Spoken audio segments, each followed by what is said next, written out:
हम फिर मिलेंगे, हम फिर मिलेंगे। मैंने की सूरज की तमन्ना, अपने हाथ जलाए, अपने हाथ जलाए। मेरे सपने आंसू बनकर मेरी आँख में आए, मेरी आँख में आए। मुझे इसकी उम्मीद भी अब नहीं है, हम फिर मिलेंगे।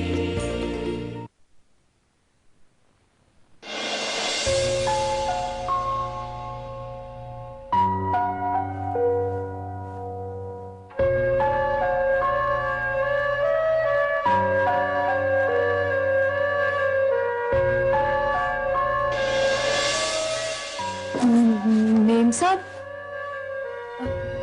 गुड नाइट मेम साहब। मेरा मतलब गुड मॉर्निंग मेम साहब। Good morning.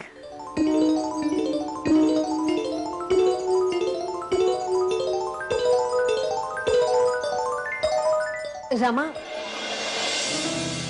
आज मेम साहब चाय बनाएंगी हम सबके लिए। अब मैं चाय पत्ती और शक्कर। रहने दे, मुझे पता है चाय शक्कर कहाँ है।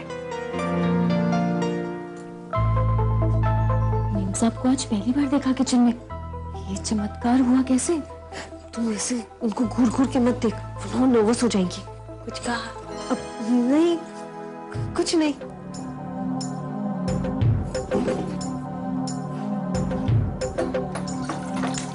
बस बस, इतना पानी डालेगी तो चाय की न खुशबू आएगी न लज्जत रहेगी। चाय भले ही थोड़ी पियो, लेकिन ऐसे पियो कि तसल्ली हो जाए। अरे पता है एक दिन क्या हुआ? क्या हुआ? महाराज तो पता है ना कैसे हड़बड़ी में रहते हैं। एक बार साहब ने उन्हें कहा चाय बनाओ, शक्कर की जगह नमक डाल दिया उन्होंने। क्या फायरिंग मिली थी साहब से। अब तो बहुत सुधर गए, पहले तो इतने गड़बड़ घोटाले किया करते थे, रोज रोज डांट खाते थे साहब की। हमें तो बिना किसी गलती के ही डांट मिलती। उनके साथ जो हुआ ना, उसका बदला ले रहे हैं तुम लोग के साथ। दिन भर खीखी खीखी करके हंसती रहती हो तुम दोनों। नाश्ता कौन बनाएगा? तेरा ये चाचा?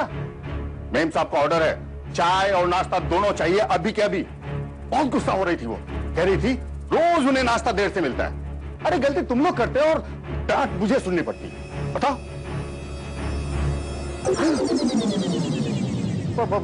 मेम साहब आप इधर। मैं चाय बना रही हूँ, पियोगे? मैं चाय? लेकिन चाय आप क्यों बना रही हैं? चाय पियोगे या नहीं पियोगे आप? हाँ पीऊंगा। चाय आप बनाए और मैं ना पीऊं? भला ऐसे कैसे हो सकता है?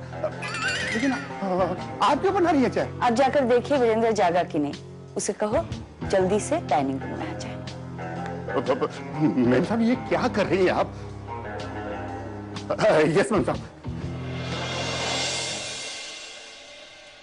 रमा, तू आटा गूंथ ले, तब तक मैं आलू उबाल लेती हूँ। क्या कर रहे हो आप लोग? नाश्ते की तैयारी। आपने कहा था ना कि वीरेंद्र जी को आलू के पराठे पसंद है। अगर आप उनके लिए वैसे ही पराठे बना दे तो। अब अगर आप कहें तो हम पराठे बना देते हैं। आप सिर्फ इतना बता दीजिए कि वो कौन से खास मसाले जो आप डाला करती थी। पराठे मैं बनाऊंगी। हम फिर मिलेंगे, फिर मिलेंगे।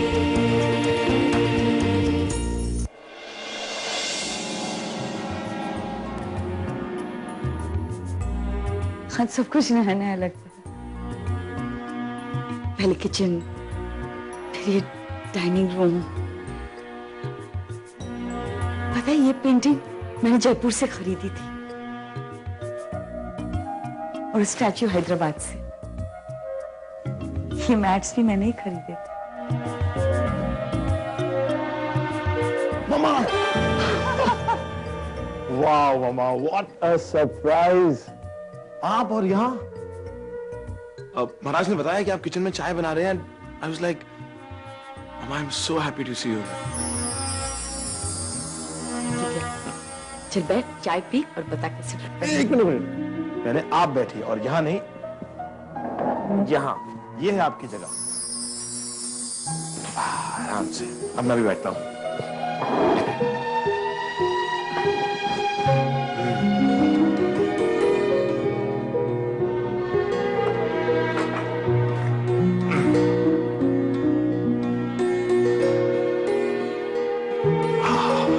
अच्छी बनी है? पहले पराठा खाऊंगा।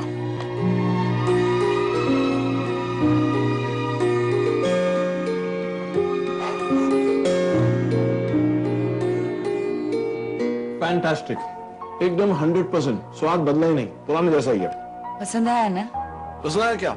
ये फैंटास्टिक पराठे। लेकिन मैं बताऊं माँ, आपको अचानक क्या सूझी कि आप यहाँ किचन में आके पराठे बना दिए, सब खाना बना?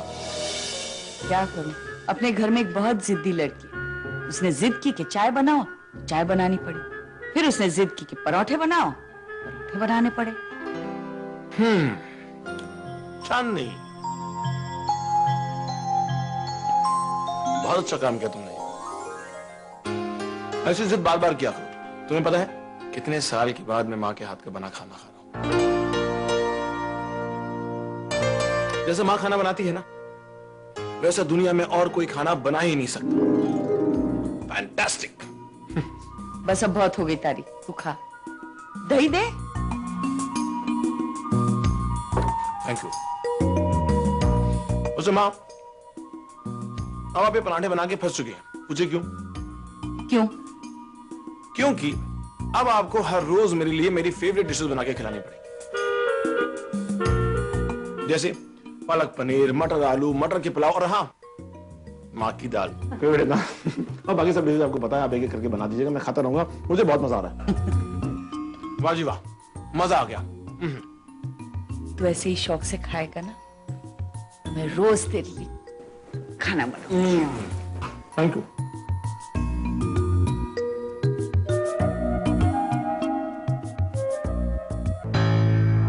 भूपेंद्र साहब, अनीता जी ने जब आपकी अलीबाग वाली प्रॉपर्टी के बारे में हमें बताया तो आपकी तारीफ भी बहुत की, और उन्होंने ये भी बताया कि आप जमींदार परिवार से हैं। तब से हम दोनों आपसे मिलने के लिए बहुत उत्सुक हैं। बाप दादा के साथ साथ जमींदारी भी खत्म हो गई। अब तो एक छोटी सी गारमेंट फैक्ट्री है, बस उसी से गुजारा चल जाता है। भूपेंद्र साहब काफी मॉडेस्ट हैं आप। अनीता जी बता रही थी कि आपकी फैक्ट्री का सालाना टर्नओवर 60-70 लाख रुपए है। फैब्रिक लोकल मार्केट के अलावा एक्सपोर्ट भी करते हैं क्या आप? वैसे लोकल मार्केट तो है ही है, बट हम लोग फॉरेन मार्केट्स में भी डील करते हैं। मिस्टर बंसाली, हम यहाँ पर फैक्ट्री की नहीं, प्रॉपर्टी के बारे में बात करने के लिए आए हैं। देखिए, प्रॉपर्टी के कागज तो आप पहले देख चुके हैं। रही बात जमीन की, आप अलीबाग जाकर जमीन देख सकते हैं। मुंबई से सिर्फ 3 घंटे की दूरी है। आप वहां पर रेजिडेंशियल बिल्डिंग और कमर्शियल कॉम्प्लेक्स भी बना सकते हैं। देखिए, अगर आपको इंटरेस्ट है तो हम बातचीत आगे बढ़ाएं, वरना फालतू में बातें करने का कोई फायदा नहीं। नरेंद्र साहब, फालतू बातें करने के लिए टाइम हमारे पास भी नहीं है। हमारे मुंबई और पुणे में 4 बड़े प्रोजेक्ट चल रहे हैं। कंस्ट्रक्शन के बिजनेस में हजारों लाखों का नहीं, करोड़ों का इन्वेस्टमेंट है हमारा, इसलिए हर कदम फूक फूक के रखना पड़ता है, समझे आप? प्लीज प्लीज, आप इसकी बात का बुरा ना माने।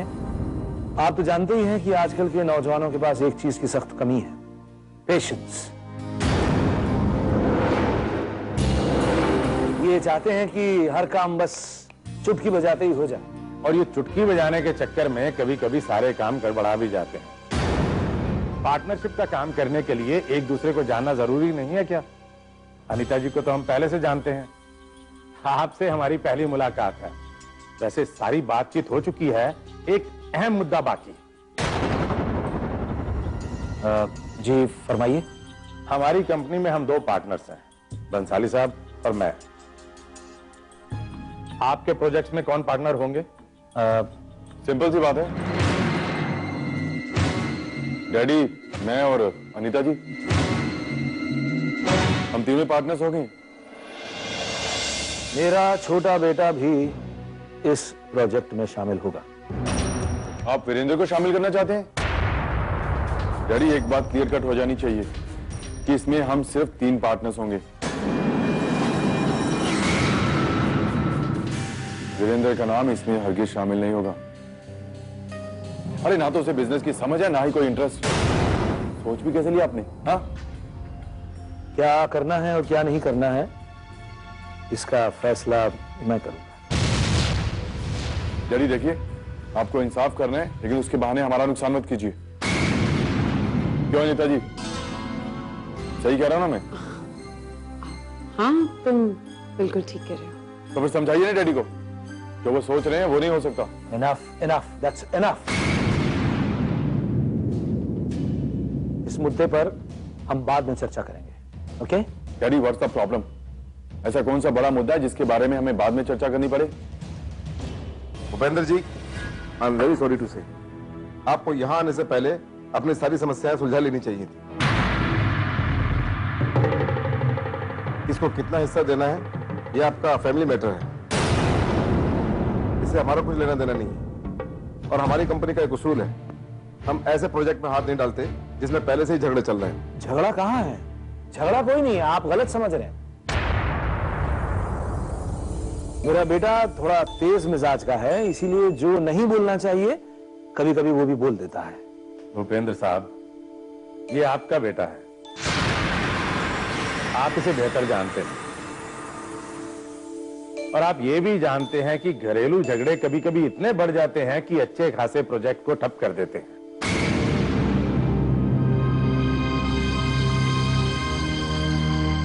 भूपेंद्र साहब, आपका जो भी फाइनल डिसीजन हो वो हमें फोन पर बता दीजिएगा, हम उसके बाद नेक्स्ट मीटिंग रखेंगे। Thanks for coming. हम फिर मिलेंगे।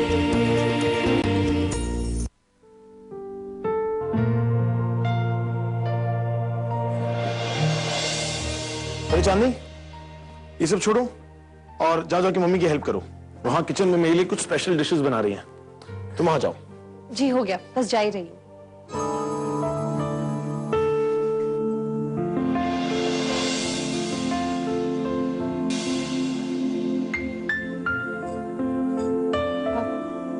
ऐसे क्या देख रहे हैं मुझे? मैं देखना चाह रहा था कि वो तुम में ऐसी कौन सी खूबी है जिसकी वजह से मेरी माँ के चेहरे पे अरसों के बाद एक मुस्कुराहट आई है। वो खुश रह रही हैं चांदनी, वो घर के कामकाज में इंटरेस्ट ले रही हैं। वो तो ये सब पहले भी करती थी ना। नहीं चांदनी, ये सब कुछ आज तुम्हारी बदौलत से हुआ है। Thank you. ये क्या बार बार मुझे थैंक्स कहते हैं? का अपने कमरे से बाहर निकलकर घर की जिम्मेदारियां संभालना उनका फैसला था, मेरा नहीं।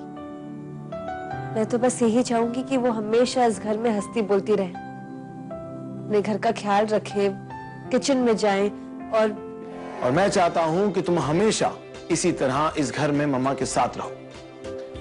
थैंक गॉड चांदनी कि तुमने अपना फैसला बदला और तुम यहाँ इस घर में वापस आ गई। आप मुझे यहाँ ले आए इस हवेली में।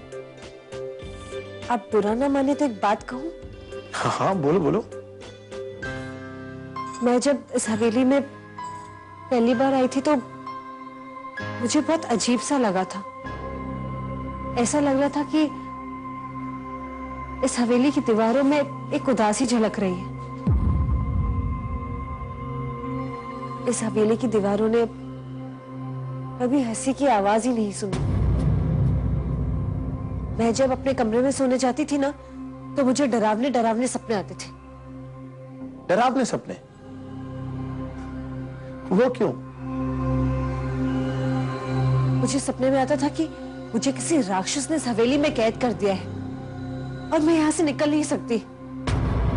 डर के मारे रात को मेरी आंख खुल जाती थी। लगता है देवी देवताओं में तुम्हें बहुत विश्वास है। जी, आपको नहीं है विश्वास? विश्वास है, पर इंसानों में ज्यादा विश्वास रखता हूं मैं। मेरा ऐसा मानना है कि इंसान के मन में देवी देवता और राक्षस दोनों छुपे होते हैं।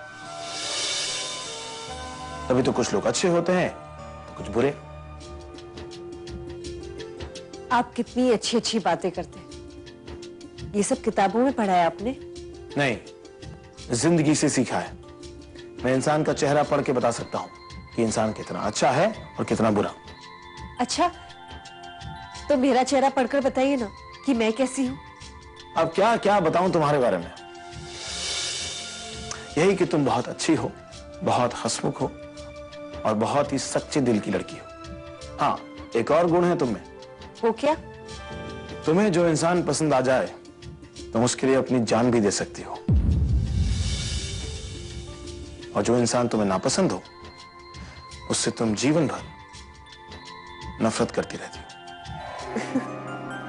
कमाल की बात। इतने कम दिनों से हम एक दूसरे को जानते हैं, लेकिन आप मेरे बारे में इतना सब कुछ कैसे जान गए? मैंने कहा था ना, मैं इंसान का चेहरा पढ़ सकता हूं। दीदी दीदी दीदी जल्दी चलो, माँ की तबीयत बहुत खराब हो गई है दीदी। अर्जुन, क्या हुआ अर्जुन? दीदी माँ एकदम से बेहोश हो गई है, अब जल्दी चलो। वीरेंद्र जी, मुझे जाना होगा। रुको चांदनी, मैं तुम्हें अपने साथ लेकर चलता हूं। मैं चली जाऊंगी। चलिए अर्जुन। चांदनी,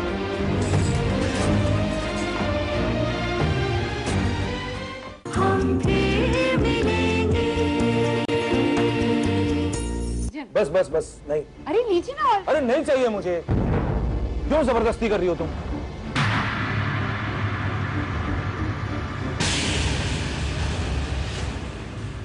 मैंने आपके लिए कितनी सारी डिशेस मंगवाई हैं और आप, मैंने खास से पकौड़े भी बनवाए आपके लिए, लेकिन मैं सुबह से देखा आपका मूड कुछ ऑफ है। हुआ क्या है? बात क्या है? अरे नीता जी, क्यों जबरदस्ती कर रही हैं? आप तो डैडी के नेचर को जानती हैं ना। एक बार बिगड़ गए तो बिगड़ गए। वो क्या है ना कि बंसाली और अग्रवाल के घर में जो गर्मा गर्मी हुई थी, उसी की वजह से नाराज है हमसे। शुक्र है तुम्हें अपनी गलती का एहसास तो हुआ। गलती? कौन सी गलती? मैं तो इंसाफ की बात कर रहा था। मैंने ऐसा कुछ गलत नहीं कहा। वैसे भी अपने अधिकारों के बारे में बोलना गलती नहीं होती।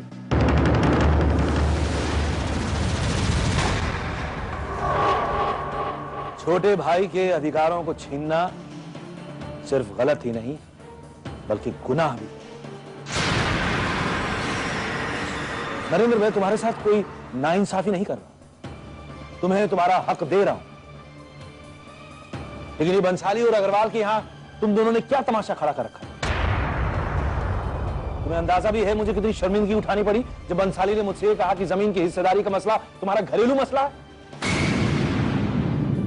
पहले उसे सुलझा लीजिए, उसके बाद मीटिंग करते हैं। तुम्हें अगर कुछ कहना ही था तो मुझसे अकेले में कहते। पराये लोगों के सामने ये टंटा खड़ा करने की क्या जरूरत है? अरे डैडी, आप इतना बिगड़ कर रहे हैं। आपने भी तो मुझे उन दोनों के सामने डांट दिया। चलिए अब आमने सामने बैठे हैं, यही निपटा लेते हैं। मैंने जिस बात का फैसला ले लिया है उस पर अब कोई बहस नहीं होगी। मैं देख रहा हूं नरेंद्र, तुम वीरेंद्र का हिस्सा भी हड़प कर लेना चाहते हो, but I am warning you. अगर तुम अपनी हरकतों से बाज नहीं आए तो वीरेंद्र को उसका हक दिलवाने के लिए पहले मैं वसीयतनामा बनवाऊंगा, उसके बाद यह प्रोजेक्ट शुरू होगा। आप क्यों बात का बतंगड़ बना रहे हैं? वैसे भी नरेंद्र जो कह रहा है वो बिल्कुल ठीक ही तो कह रहा है। अगर वीरेंद्र को वकालत करनी है तो करने दीजिए ना। आप क्यों उसे बिजनेस में शामिल कर रहे हैं? चुप रहो अनीता, तुम चुप रहो, बीच में बोलो मत। ये हमारा आपस का मामला है। ये अच्छा है, तो मैं भी पराई हो गई। पता है, आपको जब गुस्सा आता है ना तो आप बिल्कुल नहीं सोचते कि आप किसे क्या बोल रहे हो। आप एक काम कीजिए, मेरा हिस्सा भी वीरेंद्र को दे दीजिए और खत्म कीजिए इस बहस को। बहस कौन कर रहा? कौन बहस कर रहा? मैं या तुम दोनों? जिस तरह नरेंद्र मेरा बेटा है वैसे ही वीरेंद्र भी। वीरेंद्र को मैं ऊंची तालीम दिलाना चाहता था, इसीलिए मैंने उसे मुंबई के कॉलेज में भेजा। नरेंद्र ये शिकायत करता है कि वीरेंद्र का ध्यान फैक्ट्री में नहीं। ठीक, घर लौटते ही मैं वीरेंद्र से कह दूंगा उसकी पढ़ाई लिखाई खत्म, अब वो रोज फैक्ट्री जाना शुरू करे। फैक्ट्री का सारा हिसाब किताब का काम और मैन्युफैक्चरिंग की जिम्मेदारी अब उसकी। ऐसी गलती हरगिज मत कीजिएगा। वीरेंद्र फैक्ट्री संभाले, इसका तो सवाल ही नहीं उठता। और अगर उसने मेरे कामों में इंटरफेयर किया ना, तो मैं बर्दाश्त नहीं करूंगा। वैसे भी इससे लड़ाई झगड़े बढ़ेंगे और इसका असर फैक्ट्री पर होगा। और दूसरी बात, अगर कंस्ट्रक्शन बिजनेस में आपने वीरेंद्र को पार्टनर बनाया, तो मेरी बात फाइनल सुन लीजिए। इस प्रोजेक्ट में या तो वीरेंद्र आपके साथ रहेगा या फिर मैं। फैसला आपके ऊपर है, बाकी जो आप ठीक समझे। ये आप क्या कर रहे हैं? आप खुद ही इस काम में बाधा डाल रहे हैं।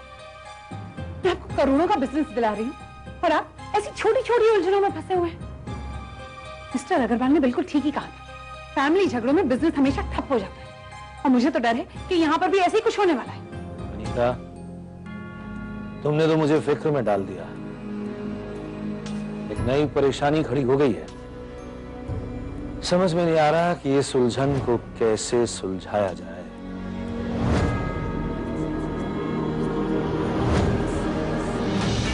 आपको मुझ पर भरोसा है? यकीन करते हो ना मुझ पर?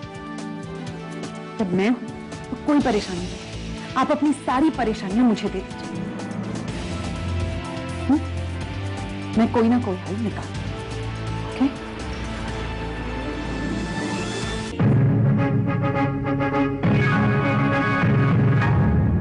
हम फिर मिलेंगे।